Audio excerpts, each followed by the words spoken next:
루이스 엔리케 파리 생제르맹 감독이 해트트릭을 기록한 킬리안 음바페에게 불만을 드러내며 화제가 되고 있습니다.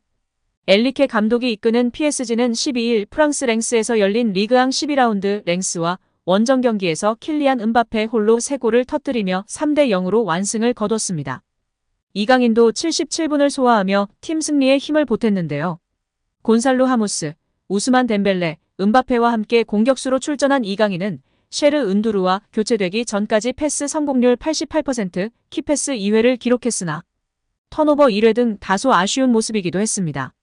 포지션에서의 감독 지시였는지 조금 더 적극적으로 공격하지 않는 모습이었습니다.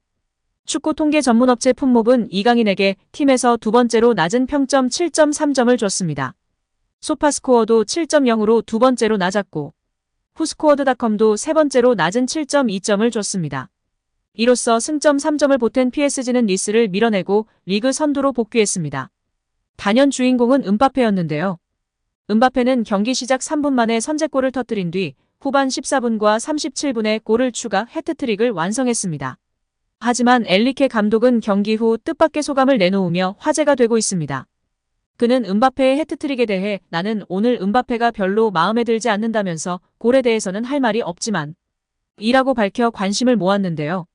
이어 하지만 그는 좀 더 다른 방법으로 팀을 도울 수 있다면서 그는 월드 클래스 선수다. 우리는 더 많은 원한다고 말해 음바페가 골보다 다른 역할에 더 충실해주길 바라는 뜻을 드러냈습니다. 하지만 엔리케 감독은 그것이 무엇인지 구체적으로 말하지 않았는데요. 그는 우선 그 일에 대해 이야기해보려고 한다. 그것은 사적인 일이라고 덧붙여 궁금증을 가지게 만들었습니다. 조금 더 팀을 위해 이타적인 플레이를 했으면 좋겠다가 아니지 싶은데요. 이번 경기도 그랬고 지난 경기들에서도 조금 더 동료를 활용하는 플레이를 하거나 동료가 프리 찬스일 때에는 직접 슈팅을 가져가지 않고 내주는 것도 필요한데 그런 경우가 거의 없기 때문입니다. 그래서 지난 이강인 선수의 골에서 음바페가 흘려준 것은 기적이었습니다. 엔리케 감독은 이강인을 언급하기도 하며 팬들의 주목을 받고 있습니다.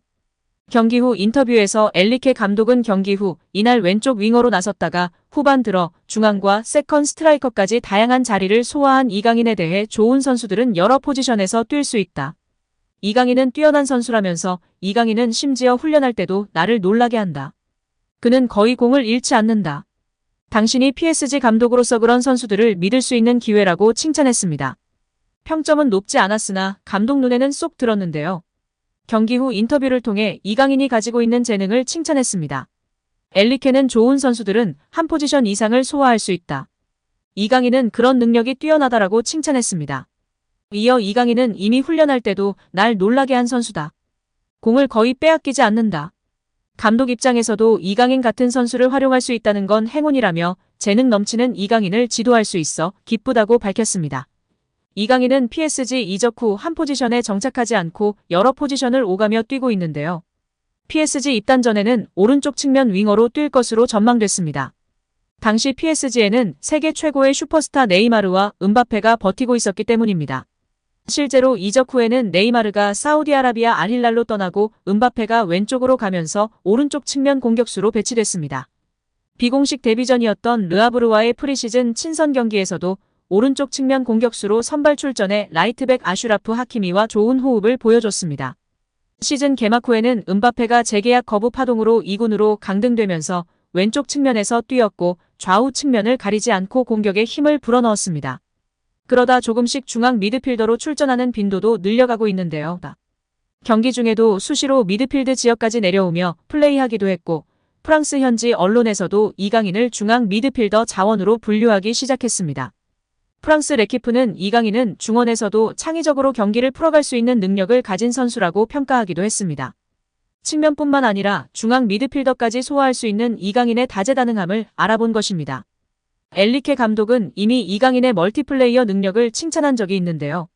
지난달 A매치 기간이 끝나고 PSG에 복귀한 이강인에 대해 우리와 함께한 이래로 이강인은 이미 그의 수준을 증명해 왔습니다. 국가대표팀 활약을 포함해서 그렇다며 우리를 위해서도 그렇고 우리 시스템 아래서도 그렇고 그는 미드필더로 크는 게 우선이다. 하지만 윙어로도 뛸 수 있고 가짜 9번이나 섀도우 스트라이커로도 활약할 수 있다고 기대했습니다. 또한 이강인은 완벽한 선수다. 작지만 전방, 후방, 안쪽, 측면, 수비, 골까지 넣을 수 있는 완벽한 선수라면서 PSG에 있어 빅영입이다. 계약했을 때부터 우리는 이강인의 잠재력을 알았다고 이강인의 재능을 극찬했었습니다. 엔리케 감독의 기대를 듬뿍 받고 있는 이강인은 첫 시즌임에도 공식전 8경기에 출전해 2골 1개의 도움을 기록하고 있습니다. 부상 등으로 출전 시간이 그리 많지 않다는 점을 감안하면 이강인의 효율적인 경기력이 돋보이는 상황입니다. 한편 아시안게임을 통해 금메달을 목에 건 이강인의 주가가 높아지면서 다시금 이강인 선수가 해외에서 잘 안착할 수 있도록 헌신한 이강인 선수의 가족에 대한 이야기가 재조명받고 있는데요. 여기까지 온 것은 가족의 사랑과 헌신을 빼놓을 수 없다며 특집 보도한 사실이 재조명되고 있습니다. 지난 스페인 라리가 30라운드 헤타페와의 홈경기에서 첫 멀티골에 성공한 뒤 내보인 세리머니는 누나를 위해서 했을 정도다. 이강인은 누나가 멀티골 넣으면 하라고 했던 세리머니다라고 말하며 큰 관심을 받기도 했습니다. 2019년 U-20 월드컵 결승전을 앞두고 참석한 기자회견에서도 부모님도 누나들도 저 때문에 희생해 주신다. 이렇게 좋은 자리에 있고 활약할 수 있는 것은 가족들과 옆에서 많이 도와주시고 응원해 주시는 분들 덕분이라고 했었는데요. 그의 말대로 2011년 온 가족은 이강인의 선수 생활을 위해 스페인으로 건너갔습니다. 한국에서 태권도 사범이었던 아버지는 직업까지 바꾸며 아들을 뒷바라지했다고 전해지고 있습니다. 이강인은 과거 대한축구협회 기술리포트와의 인터뷰에서 부모님이 함께 계셔서 음식 적응 등의 문제는 없다. 김치찌개, 된장찌개를 맛있게 끓여주신다. 제가 곰탕을 엄청 좋아해서 항상 해달라고 떼를 쓴다고 말하기도 했습니다. 어린 그가 해외 생활에 빠르게 적응하는데 부모의 영향이 컸던 것으로 보이는데요. 특히 마라도나를 좋아하는 아버지를 따라 일찌감치 축구를 접했습니다. 걸음마를 시작하면서부터 집 마루에서 공을 차고 다녔고 아버지가 운영하는 태권도장에서 초등생 형들과 축구를 하며 어울렸다고 하납니다. 실제로 2010년에 방영된 영재의 비법 리얼스터디에서는 이강인이 태권도장에서 아빠표 체력관리 트레이닝을 받는 모습이 방영되기도 했습니다. 5세 때부터 5년 동안 매일 받았다는 트레이닝은 줄넘기 30분, 야구 30분, 태권도 1시간인데요. 아버지는 아들의 성장판을 자극하고 민첩성, 집중력을 향상시킬 수 있는 방향으로 프로그램을 구성했습니다. 이 트레이닝으로 다져진 10세의 이강인은 국제스포츠과학연구원에서 시험한 결과 성인의 평균 폐활량을 훌쩍 뛰어넘는 등 대학생 수준의 체력 수준을 보였습니다. 외할머니는 2019년 한 매체 인터뷰에서 손자가 사위의 강인한 체력을 물려받은 것 같다.